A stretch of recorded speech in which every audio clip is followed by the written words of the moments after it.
I never imagined that the message waiting on my phone that morning would change everything. There I was, standing in my small apartment, holding my cell phone with trembling hands, reading words from someone I barely knew, a man who was still wearing his seminary collar. "I'm praying you'll go back," his message said. Back to the convent.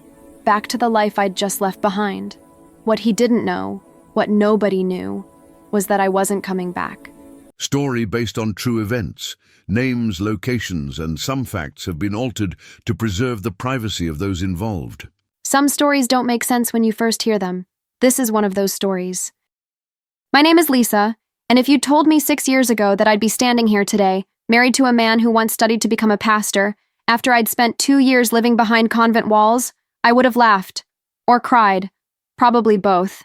But life has a funny way of writing plot twists you never saw coming. Let me take you back to where it all started. Or at least, where I thought it started. I was 22 years old, sitting in a crowded church basement in Springfield, Illinois, during a weekend faith retreat. The fluorescent lights buzzed overhead, casting that particular shade of institutional yellow that makes everyone look slightly ill. Folding chairs squeaked against worn linoleum floors. The air smelled like burned coffee and the vanilla air freshener someone had optimistically plugged into the corner outlet. Somewhere in that sea of young faces, all of us searching for something we couldn't quite name, there was Jackson. I didn't notice him then. He didn't notice me either. We were both too consumed by something bigger than ourselves. A calling, a pull, something we felt deep in our bones but couldn't articulate if someone had paid us. That weekend changed both our lives, just not in the way either of us expected. The retreat leader was a woman named Pastor Jennifer, probably in her 50s, with silver-streaked hair pulled back in a practical ponytail and the kind of presence that made you sit up straighter without realizing why.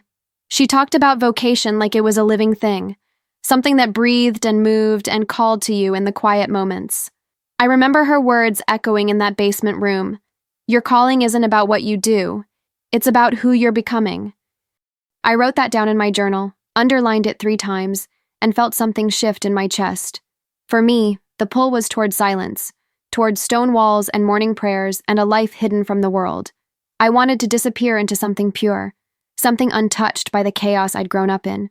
My childhood in a small town outside Chicago, Riverside to be specific, had been loud. Too loud. The kind of loud that leaves ringing in your ears long after the shouting stops. My parents weren't bad people. They just didn't know how to be good to each other. Dad worked double shifts at the manufacturing plant, came home smelling like machine oil and exhaustion, wanted nothing more than peace and quiet. Mom managed a chain restaurant, dealt with difficult customers all day, came home wanting to talk, to connect, to be seen. They were 2 people speaking different languages, neither willing to learn the other's vocabulary. The fighting started as snippy comments, escalated to slammed doors, eventually became nights where I'd pull my pillow over my head and pray for silence, any kind of silence. My older brother Michael escaped to college as soon as he could, got a job in Cleveland, and came back only for obligatory holidays. My younger sister Emma threw herself into school activities, staying late for every club and sport, anything to avoid being home. I didn't have their options. I was stuck in the middle, too old to ignore what was happening, too young to leave, so I found refuge in church. Not the big evangelical church where my parents occasionally showed up for Christmas and Easter, looking uncomfortable in their dressy clothes. I found a small Carmelite chapel on the edge of town, stumbled into it one afternoon when I was cutting through a neighborhood I didn't usually walk through. The door was open. Organ music drifted out into the spring air. I went inside and felt like I'd found the eye of the hurricane. Silence. Beautiful, holy, complete silence. I started going there every chance I got. After school, before work, Saturday mornings when the house got too tense. The sisters who ran the chapel never asked questions, never pushed. They just welcomed me with warm smiles and let me sit in the back pew for as long as I needed. Sister Catherine was the first one who really talked to me. She was young for a nun, maybe 30, with kind brown eyes behind wire-rimmed glasses and a gentle way of moving, like she was walking through water. One afternoon, she sat down beside me and said, "You come here a lot. Are you looking for something?" "Peace," I said without thinking. Then immediately felt stupid for being so honest. But she just nodded like I'd said the most reasonable thing in the world. Peace is a good thing to look for. Have you ever thought about where peace comes from? We talked for 2 hours that day, about faith and calling and what it means to dedicate your life to something bigger than yourself.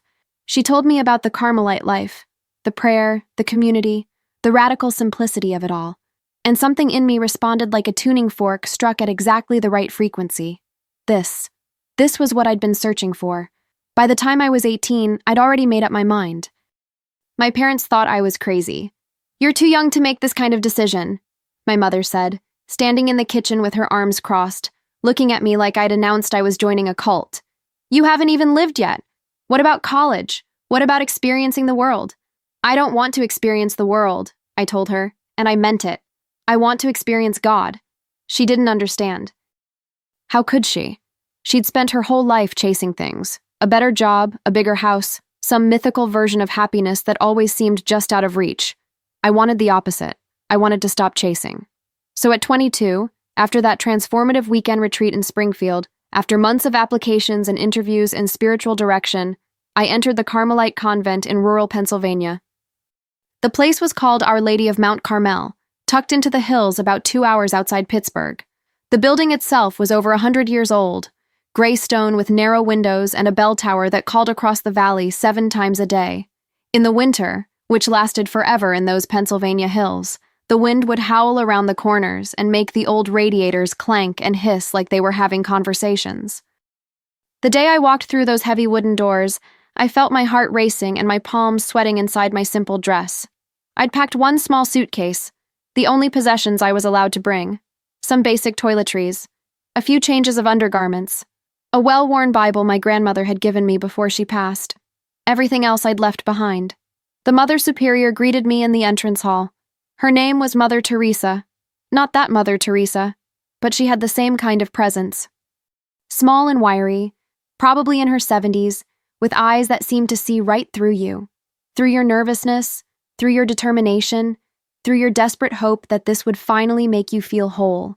"Welcome home, child," she said, and I wanted so badly to believe her. 6 other young women entered with me that day. We became the new class of postulants, the first stage of religious life before taking any vows. Sarah was from Texas, tall and confident with a laugh that carried through the corridors. Rachel came from Oregon, quiet and bookish, already fluent in Latin. Emily had been a nurse in Boston, practical and no-nonsense. Jennifer was barely 20, fresh-faced and enthusiastic about everything. Michelle had a background in music, would later lead our choir. And then there was Amanda, who would become my closest friend during those early months. Amanda was from a small town in Georgia, and she had this way of finding humor in everything. During our first communal dinner, sitting at long wooden tables, eating simple vegetable soup and bread in silence, she caught my eye and made the tiniest face at how bland the food was, and I had to bite my lip to keep from laughing. That moment of shared humanity felt like a lifeline. The first weeks were intoxicating. There's something about stripping your life down to absolute essentials that feels revolutionary, almost rebellious in its simplicity. No cell phone, no social media, no mirror time or makeup or decisions about what to wear. Just the habit, which we wouldn't receive until later, the prayers, the rhythm of bells calling us to worship, vigils at 2 a.m. while the world slept and the chapel was lit only by candles, our voices rising in ancient hymns. Lauds at dawn, watching the sun paint the Pennsylvania hills gold through the narrow windows. Prime, terce, sext, nun, vespers, compline. Each prayer time marking the hours, giving structure to days that otherwise blurred together. I threw myself into it with everything I had. I scrubbed floors until my knees ached, finding something meditative in the repetitive motion. I spent hours in the chapel, kneeling on hard wood, willing myself to feel the presence of God the way the other sisters seemed to. Some of them would kneel with their faces transformed, tears streaming down their cheeks, obviously experiencing something profound. I'd watch them and think, when will that happen to me? I memorized prayers in Latin, practiced walking with my eyes downcast the way we were taught. Custody of the eyes, they called it. Learned to move through the corridors without making a sound, to eat without looking at my food, to work without speaking. Every action was meant to be a prayer, every moment an offering. But here's what they don't tell you about silence. When you remove all the noise from the outside world, the noise inside your head gets deafening. 6 months in, I started having trouble sleeping. Not just the adjustment to waking at 2 a.m. for vigils, that I could handle. This was different. I'd lie in my narrow bed in my small cell, just big enough for the bed, a small desk, and a wooden chair, and feel like the walls were closing in. My chest would tighten. My breath would come in short gasps. Tears would slide down my temples into my hair, soaking my pillow, and I'd have no idea why I was crying. I told myself it was spiritual warfare. The enemy attacking because I'd chosen a holy path. That's what I'd been taught. What I'd heard in countless testimonies from other sisters. Struggle meant you were doing something right. The harder the battle, the more important the mission. So I prayed harder, fasted longer, added extra hours in the chapel, hoping the darkness would eventually give way to light. It didn't. By my first year mark, I was barely eating. Food tasted like cardboard, like I was chewing on newspaper. The beautiful hymns we sang in Latin felt like they were coming from someone else's mouth. I could hear my voice, but it didn't feel like mine. During our rare recreation hours when we were allowed to speak freely, I'd sit with the other novices and smile and nod, but inside I felt like I was watching myself from somewhere far away, like I was a character in a movie about my own life. Amanda noticed. "You okay, Lisa?" she asked one afternoon as we worked together in the vegetable garden, pulling weeds from between the tomato plants. "I'm fine," I said automatically. "You don't look fine. You look like you're about to disappear." I tried to laugh it off, but the sound came out wrong. Hollow. Sister Margaret noticed too. She was older, maybe 60, with laugh lines around her eyes that spoke of a lifetime of genuine joy. She'd been a Carmelite for 35 years and had this peaceful centeredness that I desperately wanted for myself. During one of our work periods in the garden, she knelt beside me as we pulled weeds and said quietly, "Sister Lisa, when was the last time you felt truly rested?" I opened my mouth to say something reassuring, something holy sounding, but what came out was, "I don't remember." The truth of those words hit me like a physical blow. I couldn't remember. Not days or weeks. Months. Maybe longer. She rested her dirt-covered hand on my shoulder, leaving a smudge on my sleeve. "That's not from God, child. Exhaustion that deep. That's not His plan for you." But I pushed through. Because that's what you do when you've made vows. Well, I hadn't made final vows yet, but I'd made promises. When you've told everyone back home that you've found your calling. When you've burned the bridges back to your old life. When you've stood in front of your skeptical parents and insisted this was your path, your purpose, your destiny. You push through. Then came the day I couldn't get out of bed. Not wouldn't. Couldn't. It was a Tuesday morning. I remember because Tuesdays we cleaned the refectory, and when the bell rang for lauds, my body simply wouldn't respond. I lay there, fully awake, fully aware of the bell echoing through the corridors, aware of my sister's footsteps as they filed past my door toward the chapel, but completely unable to move. It was like someone had unplugged something essential inside me. My brain was sending signals to my muscles, but nothing was receiving them. I tried to pray. The words wouldn't come. I tried to at least feel guilty. Nothing. Just a vast gray emptiness where my feelings used to be. Mother Superior found me an hour later, still lying in the same position. The early morning light was starting to filter through my small window, casting geometric shadows on the stone wall. She knocked once, then entered. Knocking was a courtesy. Privacy wasn't really a thing we had. "Sister Lisa?" Her voice was sharp with concern. I couldn't even turn my head to look at her. She sat on the edge of my narrow bed, and the mattress dipped under her slight weight. She didn't scold. She didn't quote scripture about perseverance or remind me about the sacrifices others had made. She just sat there for a moment, then said quietly, "We're taking you to see someone." The someone turned out to be Dr. Patricia Reynolds, a counselor in the nearby town of Greenfield who had worked with religious communities for decades. The convent arranged for Sister Margaret to drive me there in the old van they used for supply runs, one of my first times leaving the grounds in over a year. The world outside felt shockingly loud. Cars rushing past, people talking on cell phones, music blaring from storefronts. Colors seemed too bright, sounds too sharp. I'd forgotten what the regular world felt like. Dr. Reynolds's office was in a converted Victorian house on a tree-lined street. It smelled like lavender and old books, and something baking in a neighboring apartment. She had the kind of face that made you want to tell the truth. Warm brown eyes, silver hair cut short, and the calm demeanor of someone who'd heard everything and wasn't easily shocked. "Tell me about your sleep," she said during our first session, after the basic introductions. That simple question opened a floodgate. I told her about the insomnia, the crying, the feeling of watching my life from a distance, the way food had stopped tasting like anything, the exhaustion that felt like carrying stones in my pockets every moment of every day. She listened without interrupting, occasionally jotting notes in a leather-bound journal. After 3 sessions over 2 weeks, she gave me the diagnosis: persistent depressive disorder, what used to be called dysthymia. A low-grade depression that doesn't knock you flat like major depression might, but instead slowly, insidiously drains the color from your world until everything exists in shades of gray. You can still function, technically. You get out of bed, do your tasks, go through the motions, but you're not really living. You're just existing. How long have you felt this way? Dr. Reynolds asked, leaning forward in her chair. I had to think about it. I don't know. Maybe since before I entered, but I thought it would get better here. I thought prayer and purpose would fix it. Prayer and purpose are wonderful things, she said gently, but they don't treat chemical imbalances in the brain. This isn't a spiritual problem, Lisa. It's a medical one. Those words should have been a relief.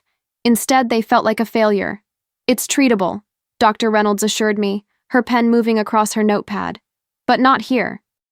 Not in an environment where you're isolated from broader support systems, where you're under constant pressure to appear spiritually together, where asking for help feels like admitting weakness. I felt something crack open inside my chest. Relief, terror, grief, maybe all three at once. Mother Superior was surprisingly gentle about it when Dr. Reynolds shared her recommendation. We met in Mother Superior's office, a small room with a desk, 2 chairs, and a window overlooking the garden. A wooden crucifix hung on the wall, and the afternoon sun made the dust motes dance in the air. Some callings have seasons, Mother Superior told me, her weathered hands folded on the desk between us. This doesn't mean you failed, Lisa. It means God is calling you to heal first. Perhaps there's another path waiting for you. Perhaps this was always meant to be temporary, a time of learning, of growth. I wanted to argue. Wanted to insist I could push through, that I just needed to try harder, pray better, be stronger. But I was so tired. Bone tired. Soul tired. What do I tell people? I asked, my voice small. The truth, she said simply. That you're taking care of yourself. That's always the right answer. On a gray morning in October, exactly 2 years after I'd entered, I walked back out through those heavy wooden doors. This time wearing jeans and a sweater that my mother had brought, clothes that felt foreign after so long in the simple dresses and eventually the habit. The denim felt rough against my skin. The colors seemed too bright. Amanda hugged me goodbye at the door, tears streaming down her face. You're so brave, she whispered. I didn't feel brave. I felt like I was drowning. My older brother Michael drove 6 hours from Cleveland to pick me up. He didn't ask many questions during the drive, just kept glancing over at me with concern etched on his face.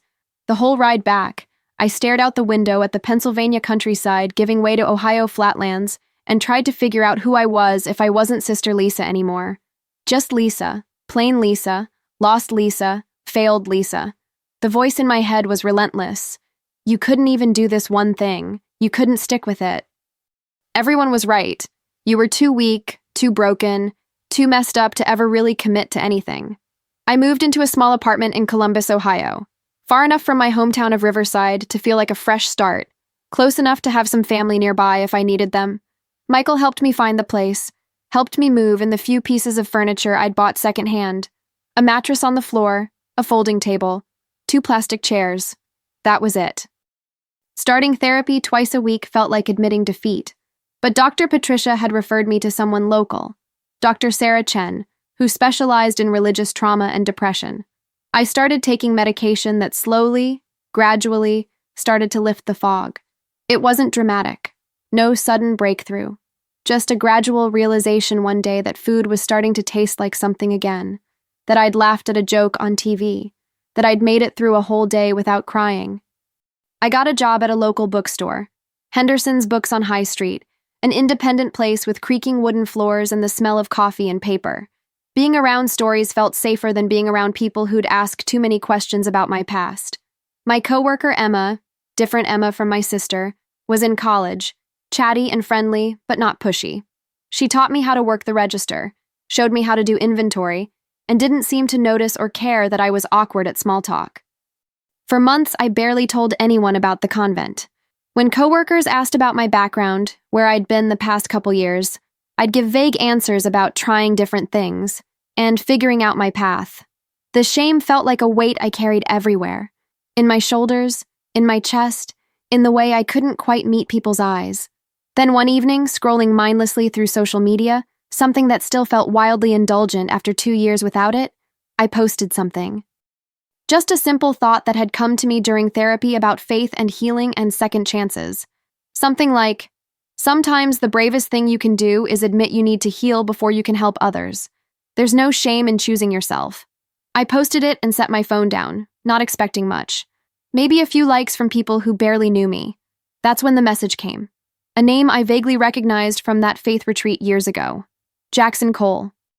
His profile picture showed a young man in casual clothes, but his bio said something about seminary student, and I could see the certainty in his expression, that look of someone who knows exactly what God wants from them. Hey Lisa, I heard you left the Carmelites. I'm praying for you, that God leads you back to your vocation. Sometimes we face trials that test our commitment, but pushing through is what makes us stronger. I stared at that message for a long time, my heart rate picking up in that familiar, anxious way. Part of me wanted to be angry. How dare some stranger assume he knew what God wanted for me? How dare he reduce my journey to a simple test of commitment, as if I just hadn't tried hard enough? But mostly I just felt tired. Here was someone else who thought leaving meant failing, who couldn't imagine that sometimes the bravest thing you can do is walk away from what's destroying you. I almost didn't respond, almost deleted the message and blocked him and moved on with my life. But something made me type back, "Thank you for the prayers, Jackson, but I'm not going back. I'm healing from something that needed healing. Something medical, not spiritual. I hope you can understand that sometimes God's call looks different than we expect. Sometimes it means choosing life." I hit send before I could second-guess myself and set my phone down, not expecting anything more. What I didn't know, what I couldn't have known, was that on the other end of that message, in a seminary room in Lexington, Kentucky, Jackson Cole was staring at his phone with tears in his eyes, my words hitting something deep in his soul that he'd been trying desperately to ignore, and that this simple exchange would set in motion a chain of events neither of us could have imagined. But that part of the story? That comes next. Jackson Cole had always known what his life was supposed to look like. At least, that's what he told himself every morning when he woke up in his narrow dorm room at Calvary Baptist Seminary in Lexington, Kentucky. The room was sparse, twin bed with white sheets, a wooden desk scarred with the initials of previous students, a bookshelf crammed with theology texts and commentaries. The window overlooked the campus quad, where ancient oak trees dropped their leaves in autumn piles that never seemed to get fully raked. On his desk sat a framed photo of his family. Mom, Dad, 3 brothers, 2 sisters, all crowded together on the front porch of their Nashville home, everyone smiling like they'd just heard the world's best joke. That photo was supposed to remind him why he was there, why he'd chosen this path, why he couldn't give up, no matter how heavy the weight on his chest felt some mornings. Jackson came from the kind of family where faith wasn't just practiced. It was the foundation everything else was built on. His father, Robert Cole, had been a pastor for 35 years at Cornerstone Community Church in Nashville. His mother, Linda, led the women's ministry and could organize a church potluck for 300 people with one hand while counseling a struggling marriage with the other. His older brother, David, was a missionary in Honduras. His sister, Rachel, married a youth pastor. Even his youngest brother, Timothy, still in high school, was already leading a Bible study group. Being a pastor wasn't just expected in the Cole family. It was practically encoded in their DNA. Jackson had felt the call young, or at least, he thought he had. At 15, during a summer youth camp in the Smoky Mountains, he'd stood around a campfire under a sky full of stars and felt something shift inside him. The worship leader was playing guitar, everyone was singing, and Jackson felt this overwhelming sense of purpose wash over him like a wave. "God's calling me to ministry," he'd announced to his youth pastor later that night, and the man had clapped him on the shoulder with tears in his eyes. "I knew it," he'd said. "I could see it in you, son. You're going to do great things for the kingdom." Those words became a prophecy Jackson spent the next decade trying to fulfill.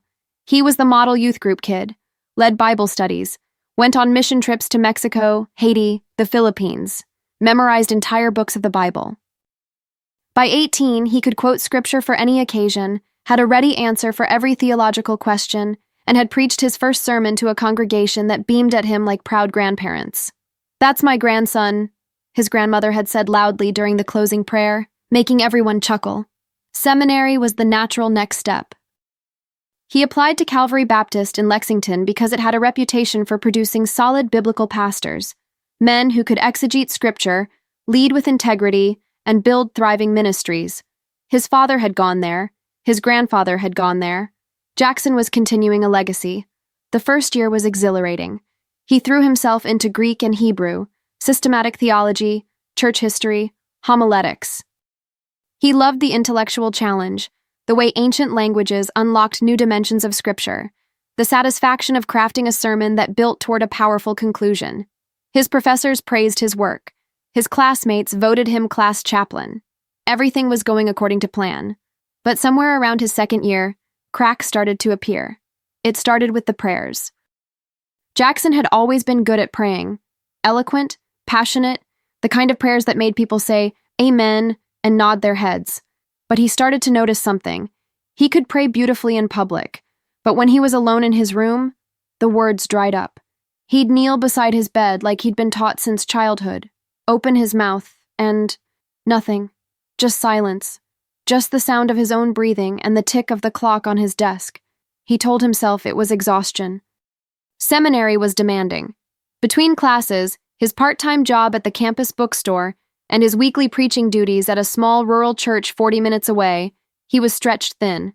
Anyone would struggle to maintain their devotional life under that kind of pressure. Then, there were the doubts. Small at first, easy to dismiss. Questions that would pop into his head during lectures. But what if we're interpreting this wrong? What if this translation is misleading? What if the early church got this part confused? He'd push them away, refocus, take better notes. But the questions kept coming, multiplying like weeds. His roommate Marcus was the first person to notice something was off. Marcus was from Atlanta, planning to be a missionary like his parents before him. He had this unshakable certainty about everything, where God was leading him, what the Bible meant, how Christians should engage with culture. Jackson used to admire that certainty. Lately, it just made him feel more lost. "You okay, man?" Marcus asked one evening as Jackson sat at his desk, staring at an open textbook without really seeing it. "You've been staring at that same page for like 20 minutes. "I'm fine," Jackson said automatically. "Just tired. You say that a lot lately." Jackson forced a laugh. "Because it's true a lot lately." But it wasn't just tiredness. It was something deeper, something he didn't have words for yet. A growing sense that he was playing a role, reading lines from a script, becoming someone he wasn't sure was actually him. He tried to push through it, prayed harder, or tried to, when the words would come, read more devotional books, talk to his faculty advisor, Dr. Patterson, a kind man in his 60s who'd pastored for 30 years before joining the seminary faculty. "Spiritual dry seasons are normal," Dr. Patterson assured him, leaning back in his office chair. "Every minister goes through them. It's how we grow. Don't mistake the absence of feeling for the absence of God." Jackson wanted to believe him, but this felt different than a dry season. This felt like drowning. The breaking point came during his field education placement. Seminary required students to serve in a local ministry setting, and Jackson had been placed at Grace Fellowship, a small congregation in a working-class neighborhood of Lexington. Good people, faithful people. They'd welcomed him warmly, invited him into their homes, asked him to preach once a month. One Sunday, Jackson was scheduled to preach on the parable of the talents, the story where a master gives his servants different amounts of money to invest, and when he returns, he rewards the ones who multiplied what they were given, and punishes the one who buried his out of fear. Jackson had preached on this passage before. He knew all the standard applications. Use your gifts for God's glory. Don't waste your potential. Faithfulness leads to greater responsibility. He'd crafted what he thought was a solid sermon, practiced his delivery, felt reasonably prepared. But as he stood in that pulpit, looking out at the 40 or so faces looking back at him with expectation and trust, something inside him rebelled. He opened his mouth to deliver his first point, and what came out was, "What if we've been reading this story wrong?" The congregation looked curious. This was clearly going somewhere. Jackson's heart was pounding. What if Jesus isn't saying God is like this master at all? What if he's actually critiquing this kind of master, someone who demands returns on investment, who punishes fear, who only values productivity? The words were coming faster now, ideas he hadn't fully formed suddenly pouring out. What if the servant who buried the talent wasn't being lazy? What if he was being honest about his fear?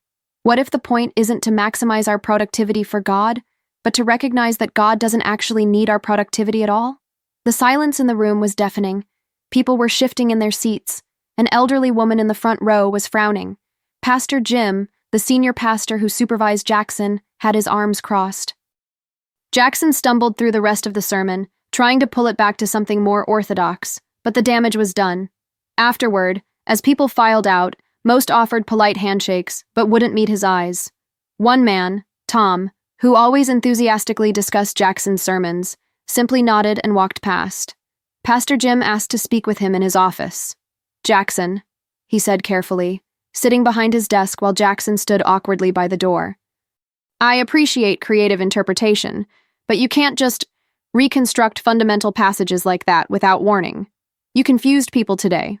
Worse, you might have led them astray." "I'm sorry," Jackson said, and he meant it. "I don't know what happened. I had a whole different sermon prepared." "Maybe you need to take some time," Pastor Jim suggested. "Get your theology sorted out. This work requires certainty, son. People need to know their pastor believes what he's teaching." Jackson nodded, mumbled another apology, and drove back to campus in a daze. The 40-minute drive felt like 4 hours. He kept replaying the sermon in his head, trying to figure out where it had gone wrong, why he'd said those things, what was happening to him. That was in early October, right around the time Lisa Martinez had left the Carmelite convent, though Jackson didn't know that yet. He spent the next few weeks in a fog, attended classes but barely retained anything. Turned in assignments late, stopped going to the weekly seminary chapel services because singing worship songs felt like lying. Marcus asked fewer questions, giving him space, which Jackson appreciated and resented in equal measure. Then one evening, scrolling through social media, something he did way too much lately, filling the silence in his head with other people's noise, he saw a post from someone he vaguely recognized, Lisa Martinez. They'd been at the same faith retreat years ago, though he didn't remember ever actually talking to her. Her profile said she'd been a Carmelite sister. Past tense. The post said something about healing and choosing yourself and there being no shame in it. Jackson felt something flare in his chest. Anger? Judgment?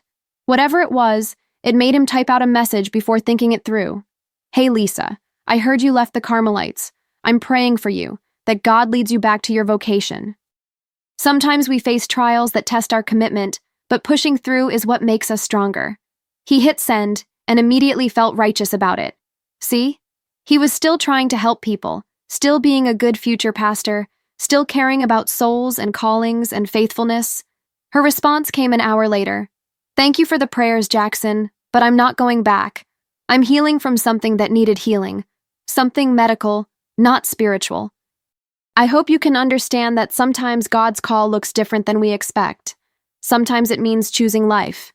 Jackson stared at those words for a long time. Sometimes it means choosing life.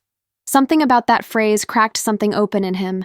Tears started sliding down his cheeks before he realized he was crying.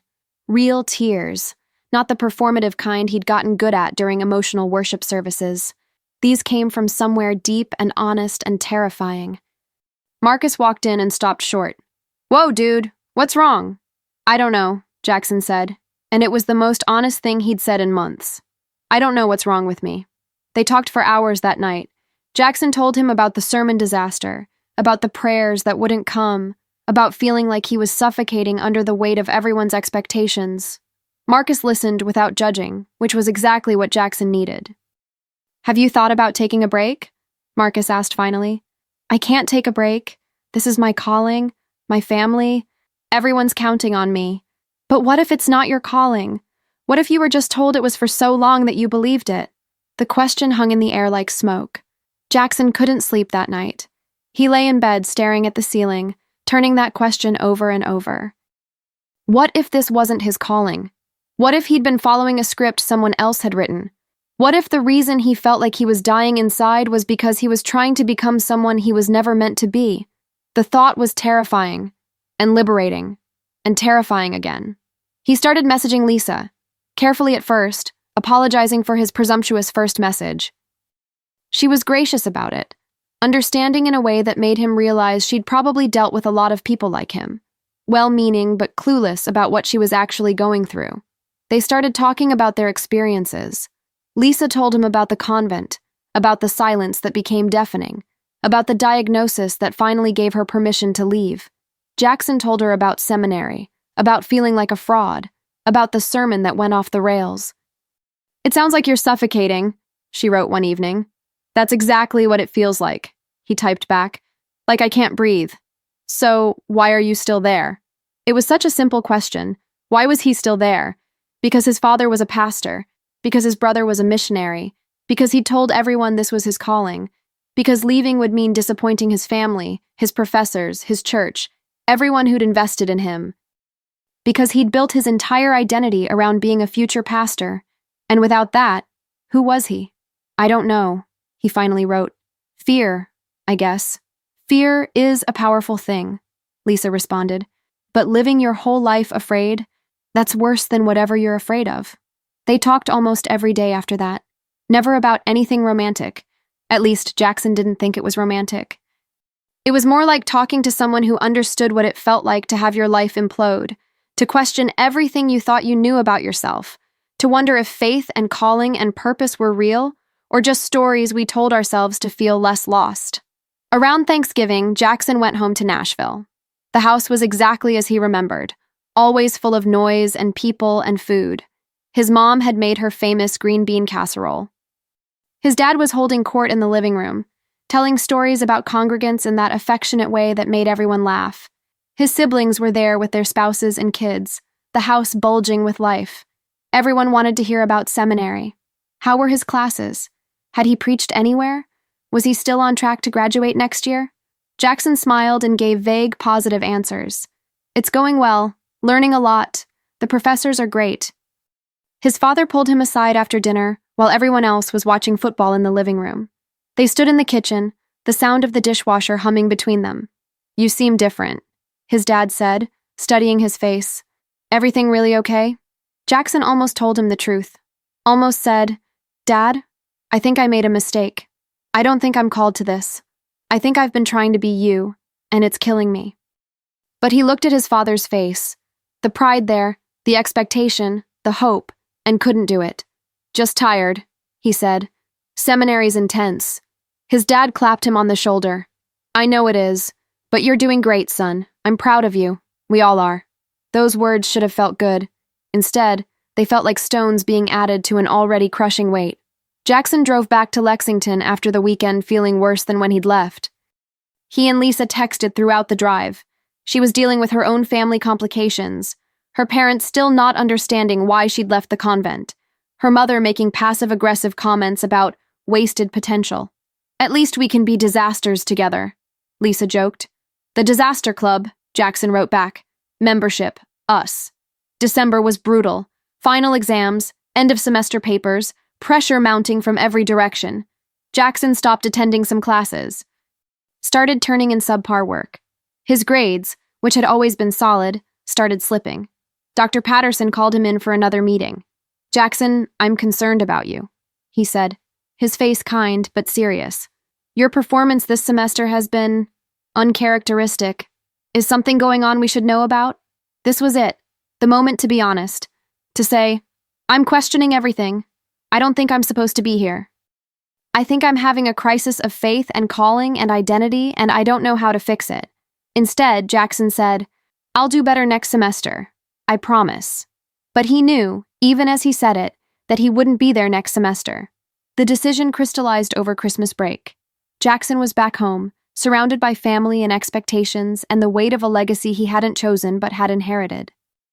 He went to his dad's church on Christmas Eve, sat in a pew he'd sat in 1,000 times before, and listened to his father preach about the incarnation, God becoming human, entering into our suffering, choosing vulnerability over power. And something clicked. Maybe that was the point. Maybe faith wasn't about having all the answers, being certain, following the prescribed path. Maybe it was about being honest, being human, Being willing to say, I don't know, and I'm scared, and I need to choose life, even if it disappoints people. After the service, after the traditional Cole family Christmas Eve gathering with extended family and friends and enough food to feed a small army, Jackson went for a walk. The Nashville streets were quiet, decorated with lights, everything looking peaceful and perfect. He called Lisa. She answered on the second ring. "Merry Christmas," she said, and he could hear the smile in her voice. "Merry Christmas," he said back. Then, "I'm leaving seminary." Silence. Then, "Are you sure?" "No, yes, I don't know. But I can't stay. It's not right for me. Maybe it never was." "How do you feel?" Jackson thought about it. Terrified, relieved, like I'm about to jump off a cliff and I have no idea if there's water at the bottom or rocks. "Welcome to the club," Lisa said softly. The Free Fall Club. They talked for an hour, Jackson sitting on a bench in a park near his childhood home, breath fogging in the cold air. Lisa told him what the first few months after leaving had been like. The grief, the confusion, the slow rebuilding of identity. She didn't sugarcoat it, but she also made it clear that it was survivable. More than survivable. It could even be good. "You'll figure it out," she said. "It won't be easy, but you'll figure it out." Jackson told his parents the next morning. His mother cried. His father got very quiet, then excused himself to his study. His siblings didn't know what to say, offering awkward hugs and confused condolences like someone had passed away. In a way, someone had. The version of Jackson Cole who was going to be a pastor, who was going to continue the family legacy, who was going to make everyone proud, that person was gone. And in his place was just Jackson. Uncertain, scared, unemployed Jackson with no clear plan, and a growing sense that maybe, just maybe, that was okay. He withdrew from seminary in early January, moved back to Nashville temporarily while he figured out what to do next. Got a job at a coffee shop, his first non-church-related employment in years. Started seeing a therapist, and kept talking to Lisa almost every day. Their conversations shifted, became deeper, more personal. They talked about their families, their fears, their hopes for whatever came next. They shared music they were listening to, books they were reading, random observations about life outside religious institutions. "I saw a sunset yesterday that made me cry," Lisa texted one evening. "First time I've cried about something beautiful instead of something painful in a long time." "That's progress," Jackson wrote back. "I laughed at a customer's joke today, like, really laughed. Felt like I'd forgotten how." They were healing. Slowly, messily, but healing nonetheless. In February, Jackson suggested they meet up. Lisa was in Columbus, he was in Nashville, about 7 hours apart. They could meet halfway, maybe in Louisville. Just coffee, just to put faces to the months of conversation. Lisa agreed, and Jackson felt something flutter in his chest that wasn't anxiety. It was anticipation, maybe even excitement. They met at a coffee shop in downtown Louisville on a Saturday afternoon.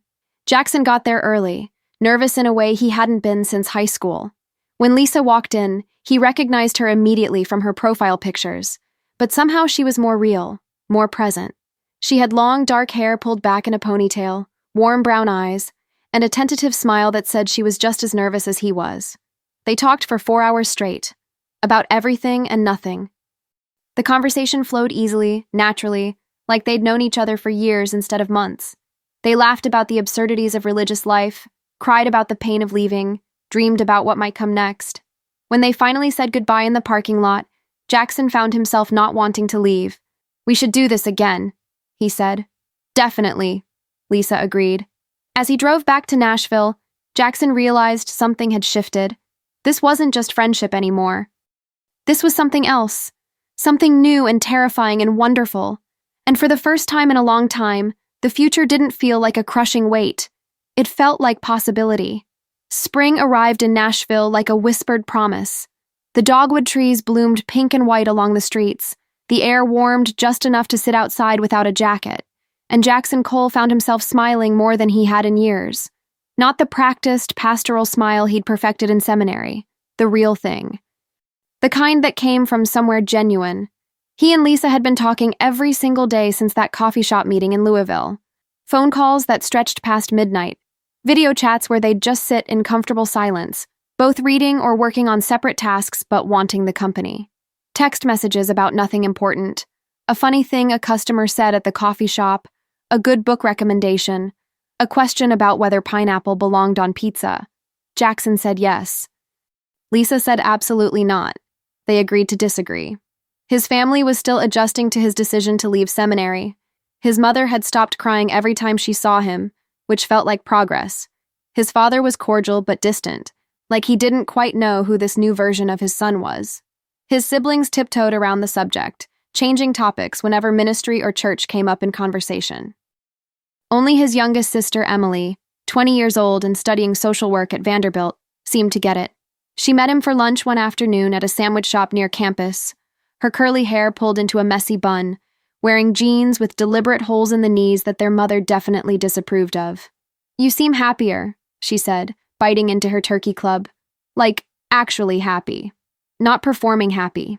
Jackson laughed. "Is it that obvious?" "To me it is. I always wondered if you were really okay, you know? Even back in high school, when you were doing all the youth group stuff, you seemed like you were trying really hard to be something." Her words hit him square in the chest. "Yeah, I was." "So what changed?" Emily asked, then held up a hand. "Wait, let me guess. Is it a girl?" Jackson felt his face flush. "It's not, I mean, there is someone I've been talking to, but it's not just about that. It's about being honest with myself for the first time." Emily grinned. "But there is someone. Tell me everything." So he did. Told her about Lisa, about how they'd both left religious vocations, about their months of conversations, about the coffee shop meeting that felt like the first breath after holding his breath for years. Emily listened with the kind of attention that made him remember why he'd always been closest to her among his siblings. "You should visit her," Emily said when he finished. "Like, actually visit. Columbus isn't that far. It's 7 hours. So, people drive farther for way less important reasons. You clearly like her. She clearly likes you.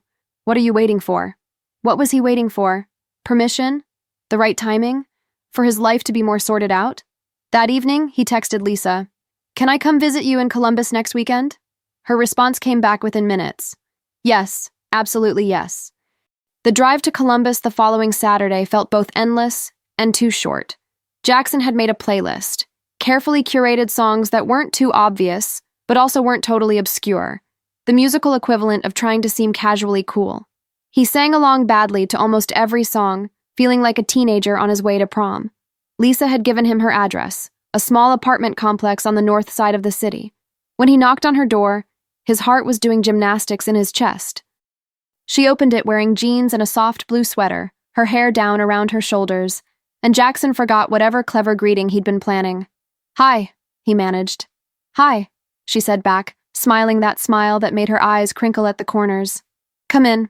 Her apartment was small but cozy, a couch with colorful throw pillows, bookshelves overflowing with novels and theology texts mixed together, plants on the windowsill, some thriving, some struggling. A coffee table with a half-finished puzzle spread across it. It felt lived in, real, like a person actually existed here rather than just occupying space. They spent the day exploring Columbus. Lisa took him to her favorite coffee shop. Different from the bookstore where she worked, this one had mismatched furniture and local art on the walls. They walked through the short North Arts District, ducking in and out of galleries and vintage shops. Had lunch at a taco place where the salsa was so spicy, Jackson's eyes watered, and Lisa laughed so hard she snorted, which made her laugh even harder. It felt easy, natural, like they'd been doing this for years instead of hours. That evening, back at her apartment, they ordered pizza, half with pineapple for Jackson, half without for Lisa, and sat on her couch talking. The conversation drifted to deeper waters. "Do you miss it?" Lisa asked. "Seminary? The idea of being a pastor?" Jackson thought about it carefully. "I miss the certainty, or the illusion of certainty, I guess. I miss feeling like I knew exactly what my life was supposed to look like. But the actual day-to-day of it? No, I don't miss that at all." "I get that," Lisa said softly. "I miss the silence sometimes, the structure, but I don't miss the feeling of suffocating. I don't miss pretending I was okay when I wasn't." "We're quite a pair, aren't we?" Jackson said.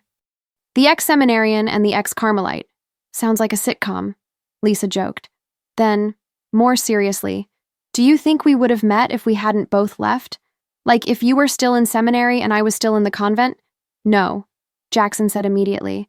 I think we had to become who we actually are before we could find each other. The air between them felt charged suddenly, heavy with something unspoken. Lisa was close enough that Jackson could see the flecks of gold in her brown eyes, could smell her shampoo, something floral and clean. Jackson, she said quietly. Yeah? I'm really glad you're here. Me too. He should kiss her. Every instinct was telling him to lean forward, close the distance, make this moment into something more.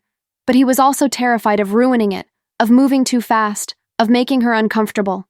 Lisa made the decision for him. She leaned in and kissed him, soft, tentative, asking a question.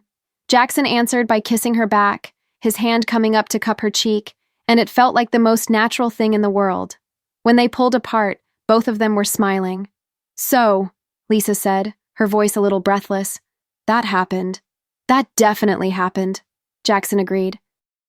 Can it happen again? She laughed and kissed him again, and Jackson thought that maybe, just maybe, all the pain and confusion and upheaval of the past year had been leading to this moment. They started officially dating in April.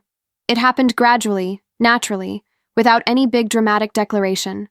Jackson started making the drive to Columbus every weekend he could. Lisa came to Nashville once, met Emily, who immediately loved her, and tactfully avoided his parents, sensing that might be too much too soon. They attended church together sometimes, though it was complicated. Both of them still had faith, still believed, but traditional worship services felt loaded with trauma and expectations. They tried a few different places. A progressive Methodist church that felt too formal, a contemporary evangelical place that felt too familiar, a Quaker meeting that was interesting but not quite right. Finally, they found a small community church in Columbus that met in someone's living room. 20 people, guitars and honest conversations and prayers that admitted doubt instead of pretending it didn't exist. It felt like coming home to a home they'd never had. Jackson got a better job at a nonprofit that helped refugees settle in Nashville. It wasn't ministry in the traditional sense, but it felt more meaningful than anything he'd done in seminary, actually helping people with practical needs, filling out paperwork, finding apartments, teaching English, listening to stories of survival and hope. Lisa got promoted to assistant manager at the bookstore and started writing again, something she'd loved before the convent but had abandoned. Poetry mostly, fragments of her experience that she was slowly making sense of. She showed Jackson some of it, nervous and vulnerable, and he told her truthfully that it was beautiful. They talked about the future sometimes, carefully. Both of them had been burned by planning too far ahead, by being certain about callings that turned out to be illusions. But there was an understanding between them, unspoken but solid. This was heading somewhere. This mattered. In July, Jackson's father reached out. They met for breakfast at a diner near Cornerstone Community Church, neutral territory. His dad looked older than Jackson remembered, more gray in his hair, more lines around his eyes. I've been thinking about what you said, his father began, stirring sugar into his coffee. About not being called to ministry, about needing to find your own path. Jackson waited, not sure where this was going. I was angry at first, his father continued. Felt like you were rejecting everything I'd taught you, everything our family stands for. But your mother helped me see something. He looked up, meeting Jackson's eyes. She said, maybe we raised him to listen to God, and he's doing exactly that. And she's right. I'm sorry for making you feel like you had to be me to make me proud. Jackson felt tears burning behind his eyes. Thanks, Dad. That means more than you know. Tell me about this girl, his father said, managing a small smile. Emily says she's special. So Jackson told him about Lisa, about how they'd met, about their parallel journeys out of religious life, about how she made him laugh and challenged him and saw him, really saw him, in a way no one else did. His father listened without interrupting, and when Jackson finished, he said, she sounds like a gift. I'd like to meet her sometime, if that's okay. I'd like that too. They didn't fix everything that morning. Some wounds needed more time, but it was a beginning. A bridge being rebuilt, one plank at a time. In October, Jackson asked Lisa to marry him. He'd been carrying the ring around for 2 weeks, waiting for the perfect moment. But perfect moments, he'd learned, were myths. Real life happened in imperfect moments, in ordinary days that suddenly became extraordinary. They were back at that coffee shop in Louisville where they'd first met in person, a 6-month anniversary of sorts, though neither of them had said that out loud. They just finished their drinks, were getting ready to walk around the city, when Jackson realized this was it. This was the moment. Not because it was perfect, but because it was theirs. "Lisa," he said, his voice shaking slightly, "I have something to ask you." She looked at him with those warm brown eyes, curious and open and completely present. He pulled out the ring, simple, a single small diamond on a silver band. Nothing flashy because that wasn't them. "I know we've both spent years following paths other people laid out for us. I know we're still figuring out who we are and what we believe and what we're supposed to do with our lives. But I know, I'm absolutely certain, that I want to figure it out with you. Will you marry me?" Lisa's eyes filled with tears. She nodded, then found her voice. "Yes, absolutely yes." The ring fit perfectly. They kissed right there in the coffee shop, and an elderly couple at the next table applauded, and Lisa laughed through her tears, and Jackson felt like his heart might actually burst from happiness. They got married on a Saturday in late March, almost exactly 1 year after that first visit to Columbus. It was a small wedding, immediate family, close friends, the living room church community that had embraced them both. They held it outdoors at a park in Nashville, under blooming cherry trees with petals drifting down like snow. Lisa wore a simple white dress, no veil, her hair loose around her shoulders. Jackson wore a gray suit that Emily had helped him pick out. His father officiated. They'd asked him together, and he'd cried when they did, saying it would be an honor. The ceremony was brief and honest. They wrote their own vows. "Lisa," Jackson said, holding her hands, his voice steady despite his nerves, "you taught me that sometimes the most faithful thing you can do is admit you're lost. You showed me that healing is holy, that doubt can coexist with belief, that choosing life isn't giving up. It's the bravest choice we can make. I promise to keep choosing life with you every single day through whatever comes next. I promise to see you, all of you, and love what I see. I promise to build a life with you that's ours, not anyone else's script." Lisa's voice was thick with emotion when she spoke. "Jackson, you met me in my darkest place and didn't try to fix me or drag me back to where I'd been. You just walked beside me and said, 'Me too.' You taught me that leaving something that was hurting me wasn't failure. It was courage. That starting over wasn't shameful. It was hopeful. I promise to give you that same grace. I promise to celebrate who you are, not who anyone thinks you should be. I promise to keep figuring out faith and life and everything else with you, one imperfect day at a time." There wasn't a dry eye in the gathering. Jackson's mother was openly weeping. Lisa's brother Michael had his arm around their father, who looked uncomfortable but present, which was progress. When his father pronounced them husband and wife and they kissed, everyone cheered. Cherry blossom petals swirled around them in the spring breeze, and Jackson thought about all the unexpected paths that had led to this moment, all the pain and confusion and uncertainty that had somehow, miraculously, resulted in this joy. The reception was held at a local community center. Nothing fancy, just long tables covered with mismatched tablecloths, food that friends had contributed potluck style, and a playlist they'd made together with songs that told their story. They danced their first dance to a song about second chances and new beginnings, and Jackson held Lisa close and whispered, "We did it. We did," she whispered back. "We really did." Later that evening, as the party wound down and the sun set in brilliant oranges and pinks, Jackson and Lisa stood together on the edge of the gathering, watching their families and friends laughing and talking. Two communities that had been separate were now woven together, all because two people had been brave enough to choose themselves.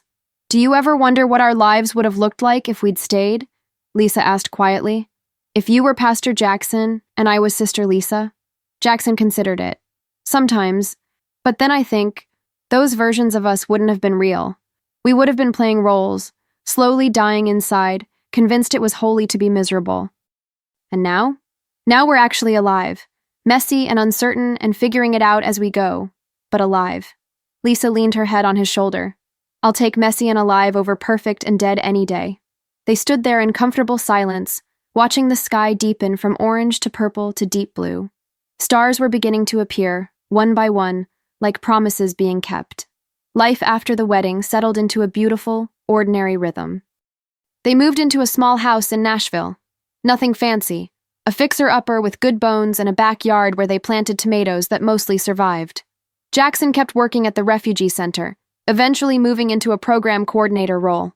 Lisa transferred to a Nashville bookstore, started a poetry reading series there, slowly built a community of writers and artists. They attended Emily's college graduation, cheered louder than anyone, hosted awkward but meaningful dinners with both sets of parents, slowly building bridges, visited Amanda at her convent. She was still there, still thriving, and she and Lisa hugged like long-lost sisters, both of them having found their right paths, even though those paths looked nothing alike. They had hard days, too. Days when Lisa's depression crept back and she couldn't get out of bed, and Jackson sat beside her and just held her hand, not trying to fix it, just being present. Days when Jackson spiraled into anxiety about money or purpose or whether they were doing anything meaningful, and Lisa reminded him that simply being alive and honest and kind was meaning enough. They found a church community that felt right, a small progressive congregation that valued questions over answers, that practiced doubt as a spiritual discipline, that welcomed people like them who'd been wounded by religion but couldn't quite let go of faith.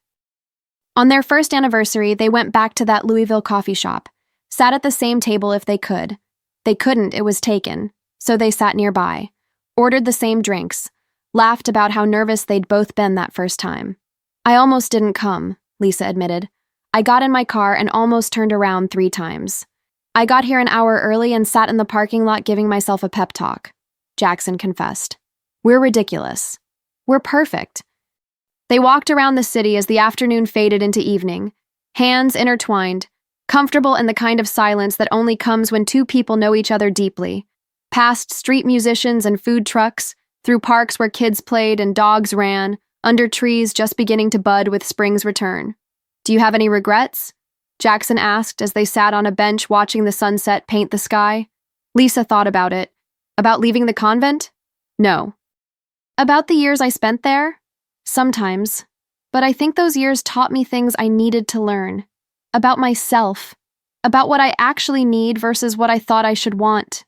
"Same," Jackson said. "Seminary wasn't wasted time, even though it felt like it at the end. It taught me to question, to think critically, to value honesty over performance, just not in the way they intended. Everything gets redeemed somehow," Lisa said softly. "Even the painful stuff. Especially the painful stuff." They sat there as the sun disappeared below the horizon, painting the clouds in shades of pink and gold. And Jackson thought about all the unexpected ways God, or the universe, or fate, or whatever name you wanted to give to the force that guided lives toward meaning, worked. How the path you thought you were supposed to be on could be the wrong path entirely. How losing everything could lead to finding what actually mattered. How 2 people who'd failed at their vocations could succeed at being human together. "Hey," Lisa said, breaking into his thoughts. "Where'd you go?" "Just thinking about how grateful I am. For all of it. The good parts and the hard parts. But especially for you." She kissed him softly. "Right back at you." As they walked back to their car through the cooling evening air, Jackson felt a peace he'd never experienced in all his years of trying to manufacture it through prayer and discipline and religious performance. This peace was quieter, less dramatic, but infinitely more real. It was the peace of being known and loved anyway, the peace of building a life one honest choice at a time, the peace of 2 broken people choosing to be broken together, finding that the cracks let the light in. Benjari, a reflection. If you're watching this and you've ever felt trapped by expectations, whether they're religious expectations, family expectations, or just the expectations you've placed on yourself, I want you to know something. It's okay to choose life over obligation. It's okay to say, "This path isn't mine," even if everyone thinks it should be. It's okay to leave something that's destroying you, even if that something looks holy or noble or important from the outside. Lisa and I learned that the hard way.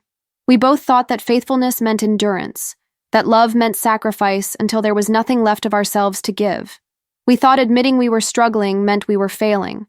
We thought asking for help meant we weren't strong enough. We were wrong. Real faithfulness is being honest.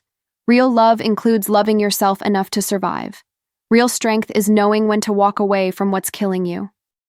Our story isn't about abandoning faith. It's about finding it in a truer form. Not faith as performance or obligation or fear-driven obedience, but faith as trust. Trust that it's okay to not have all the answers. Trust that healing is holy work. Trust that God, however you understand that word, isn't disappointed when we choose to be fully, messily, honestly human. We found each other because we both got lost first. And that's the paradox at the heart of this whole story. Sometimes you have to lose your life to find it. Sometimes you have to let go of who you thought you were supposed to be to discover who you actually are. So if you're standing at a crossroads right now, afraid to choose the path that feels true because it's not the path others expect, choose it anyway. Yes, it will be scary. Yes, people might not understand. Yes, you'll have moments of doubt and regret and wondering if you made the right call. But you'll also have moments of breathing freely for the first time, of laughing without forcing it, of sleeping without nightmares, of being seen and known and loved for who you actually are, not who you're performing to be. That's worth it. You're worth it. A prayer. For anyone who feels trapped tonight, may you find courage. For anyone who's lost and doesn't know which way to go, may you find a small next step. For anyone who's been told they're not enough or too much or wrong somehow, may you find people who see you clearly and love what they see.